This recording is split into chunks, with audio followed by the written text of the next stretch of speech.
What is the masculine heart? Hey, I'm Paul Cropper, and welcome to my channel, where our goal is to help you thrive in your heart, in your mind, and in your body. Oftentimes when I talk about the masculine heart, the response I get is, I've never heard those two words go together at all.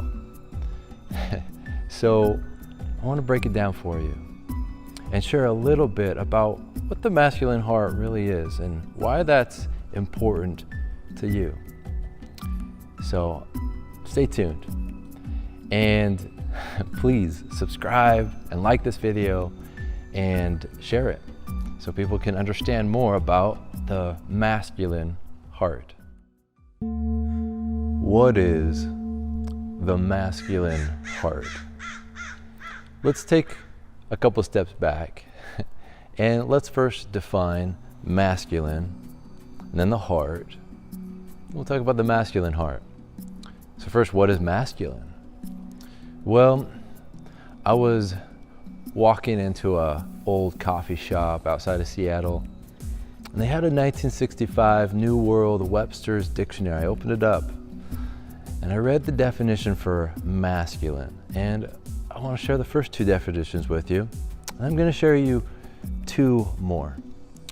The first definition for masculine is simply male of boy or man. So the first one is completely objective. First definition for masculine equals male. The objective definition.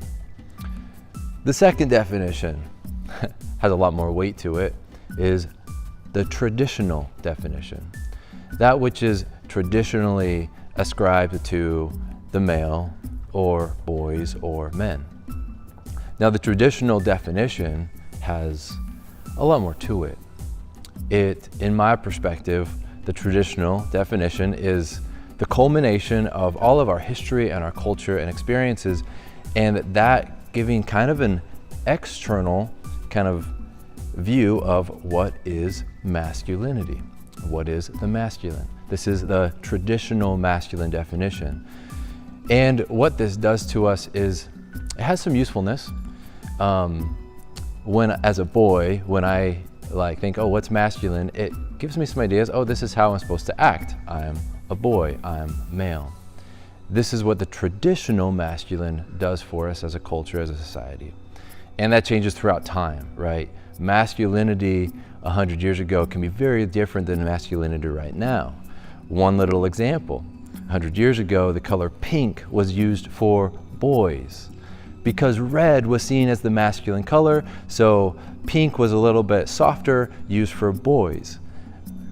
And blues was used for girls. We don't see that way at all. Like, if it's a boy, the balloon's gonna be blue, right? So masculinity can change. That's just one example, and there's so many. You go to India, masculinity is different. It feels different. Their ideas, and this has changed throughout time. So this is the traditional masculine. It's this maybe external idea of what masculinity looks like. So I want to give you two more definitions, offer two more. The third definition I want to offer is the authentic masculine definition. And I offer this because it's a little bit more related to that subjective masculine equals male. The third definition, the authentic masculine. This is the authentic experience of the male. Authentically what is going on within. It is not externally what it looks like, it's authentically everything that's going on inside of a male. Now there's some usefulness to that. The third definition is the mature masculine. And I would say this is an evolved masculinity, as we truly are authentic about everything, and then we mature those emotions, those states within us. These definitions are really valuable. Traditional masculinity won't really lead to mature masculinity all the time, because traditional masculinity this external thing teaches me to act a certain way, and then I suppress things so I can act that way. Most men have been suppressing something, different emotions of some kind, and that's not completely authentic, right? So traditional masculinity, it can make good values, and it can make good soldiers, you know, but it is not completely authentic. The authentic masculine needs to come in and it's like, oh, I'm going to be completely authentic about everything that's going on. Now, the authentic masculine isn't necessarily enough. I may be authentically a dick, you know? So I need to be aware of that. I do need to be authentic about, you know, those things inside. And then the mature is, okay, I'm going to be aware of that, and then I'm going to mature it. I'm going to, with my awareness and with my understanding of what I want to be, I'm going to cultivate mature masculinity. So those are the 4 definitions of masculinity. Okay. So now let's go into this question of what is the heart? The heart. I wish I could distill just mounds and mounds of research and evidence into a little concise thing for you to understand. So I'm going to try.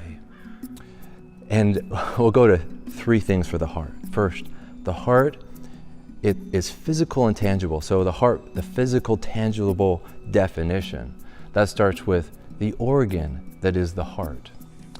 The organ that's the heart does a lot more than just pump blood. The organ that's the heart stores memories and has, you know, it's actually part of the endocrine system. It creates a lot of your feel-good hormones.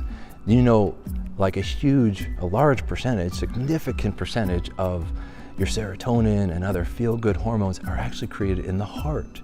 And your heart tells your brain what's going on by creating hormones at times. Your brain can also create hormones and send them down. And your gut can create hormones and send them to your body. So we have many sources of information in the body, but the heart is literally one of them physically, right? So the heart also sends, you know, electrical communication throughout the whole body. Being the part of your central nervous system, there's significant neurological connection from the heart to the brain, and that information actually goes both ways. There's more and more evidence. If you want the evidence for this kind of thing, look up the Heart Math Institute. They even have a free PDF you can read. You can look at all of the studies, and they've a massive book, lots of evidence. But the heart has this physical aspect that is very real. Part of this physical aspect is the neurons in your heart literally store memories. Evidence of people having a heart transplant and remembering things from the person they got the heart from. So this physical, tangible aspect of the heart is really profound. I want to talk next about the intangible aspect of the heart. It's still physics though. When I say the intangible aspect of the heart, it's the aspect that you can't necessarily touch, but it's still there. What do I mean by that? Well, your heart, actually your whole body, creates an electromagnetic field. Your heart just so happens that it moves the most charged particles, and it's burning the most energy consistently. So your heart creates a very significant electromagnetic field around your body, okay? And like, this is the intangible part of your heart, part of you, okay? And it's beautiful.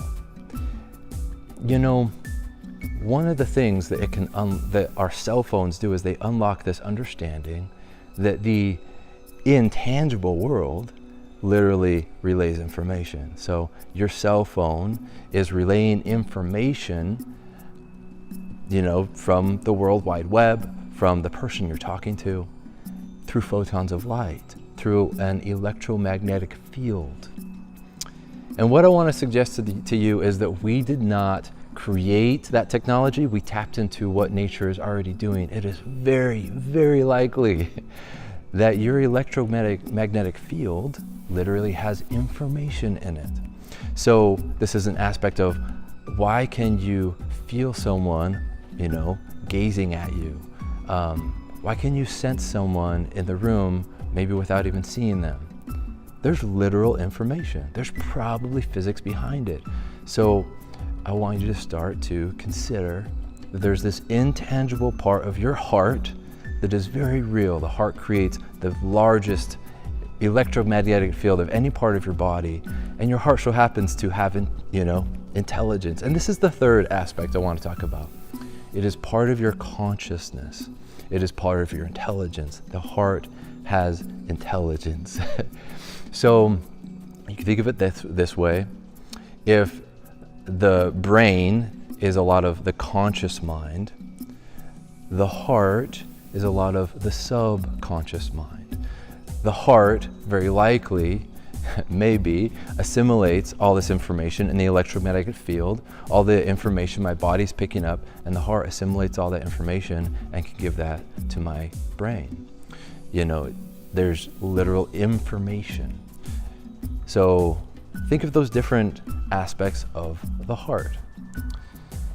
Now, if the heart is the subconscious mind, which it very literally may be, because beliefs are literally stored in the heart.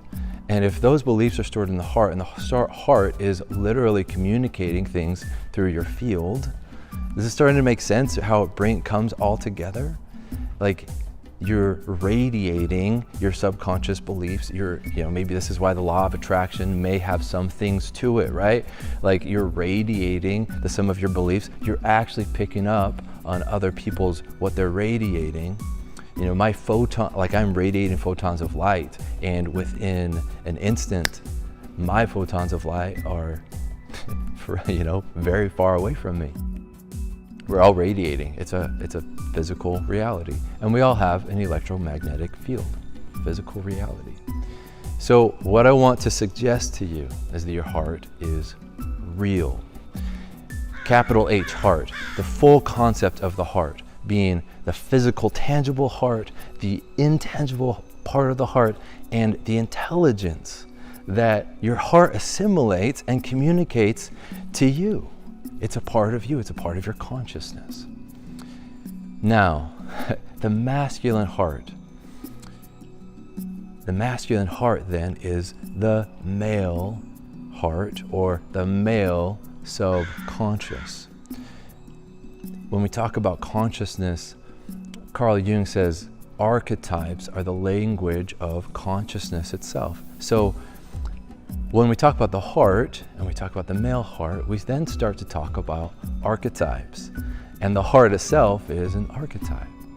And the masculine heart is the male archetypal journey from him to go from his brain down to his heart. From the traditional masculine, I'm told all the things that I should do, into the authentic masculine, whoa, this is all that is really going on inside. And then to the mature masculine, this is what I'm going to cultivate and create. This is the journey of the masculine heart. And it's amazing. We have a lot of people stuck in the traditional masculine, and that's okay. It has its role. Again, it creates great soldiers. It's the archetypal boy space, right? I'm told what I should do, and that's okay. But then the next thing is the authentic masculine. Oh, I'm going to get clear about what like everything that's going on, complete compassion, complete awareness, no suppression, and authentic with it, right? And then I'm going to go into what do I want to create, and that's the mature masculine. This is the journey of the masculine heart. And it's simply a journey through these definitions. This journey is so important. And I'll give a little bit. If the masculine heart is the male heart or the male subconscious, including the male archetypal patterns, then the feminine heart would be the female subconscious and the female archetypal patterns. Complementary, so beautifully complementary. And these are the definitions that I'm using when I talk about the masculine heart. Definitions are just, they're agreements. So this is what I'm talking about. And as I get clear and share with you my agreement, you can understand what I'm actually saying, and you can choose whether to agree to it or not, or, debate with me about, oh, I want to use this definition or that definition. That's all definition is.